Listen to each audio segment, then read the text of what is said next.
Hey everyone, and welcome to the Utpat sisters. My name is Nishka. As you can see, Kanchi is not here with me today, so I will be taking over the video.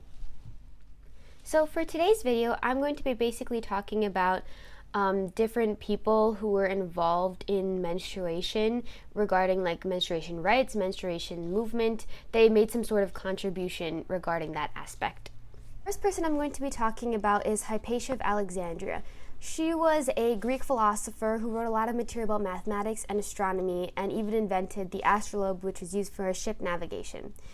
But because of this, she was considered to be a beauty with a brain and a model of virtue. And as a result of this, she was basically facing a lot of attention from unwanted suitors. So one time in particular, this man was harassing her a lot, following her around. So to get him to go away, she threw her menstrual rags at him.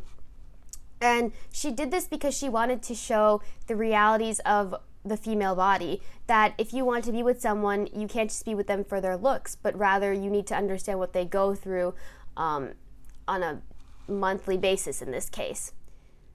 So after that incident, that man in particular and all the other unwanted suitors stopped following her, and she was left alone.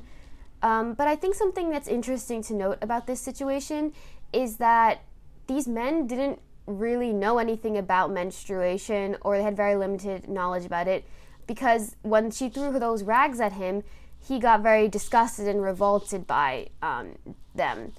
So I guess this just shows that like this stigma of menstruation has been going on since even ancient times.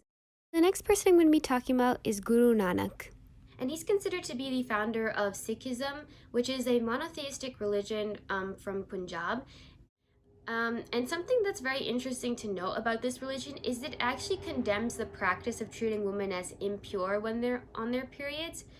That a woman's behavior is not restricted in any way when she's on her period, because they believe that menstruation is something that was given by God, so it's necessary for human life. But they also believe that a woman should be able to pray or meditate or visit the Gurudwara, do anything basically that she would normally do when she's not on her period, when she is on her period.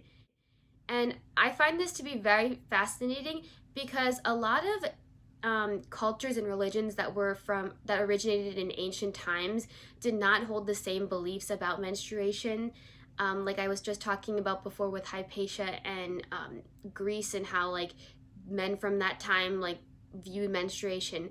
But in this religion, menstruation is actually treated as a very good thing, and it's supported very heavily. So the last story that I'm going to be talking about features three people: Dr. Allen, Dr. Clark, and Dr. Jacoby. So in the 1800s, this was the time when women started taking more initiative in furthering their rights via like attempting to vote, joining the workforce, and attending university to gain an education. But a lot of men would use menstruation as an excuse for why women could not participate in such activities. They thought that menstruation was an evil force that women had been cursed with, and they tried to use it as an excuse, like I said before, to prevent women from participating in such activities, when in reality they were actually scared of women gaining an education, because we all know that knowledge is power. So a prime example of this would be Dr. James McGregor Allen, who claimed that in intellectual labor, men will always surpass women because men don't get periods, which interrupt thought processes and applications in the real world. So another example would be Dr. Edward H. Clark, who was a Harvard medical professor.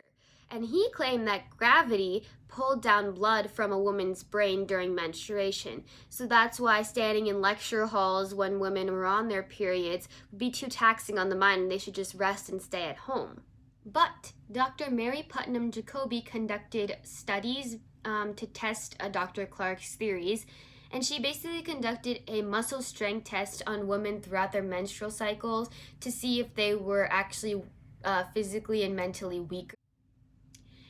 And her results in her paper scientifically disproved Clark's theories, and she was awarded the Boylston Medical Prize from Clark's own university, Harvard.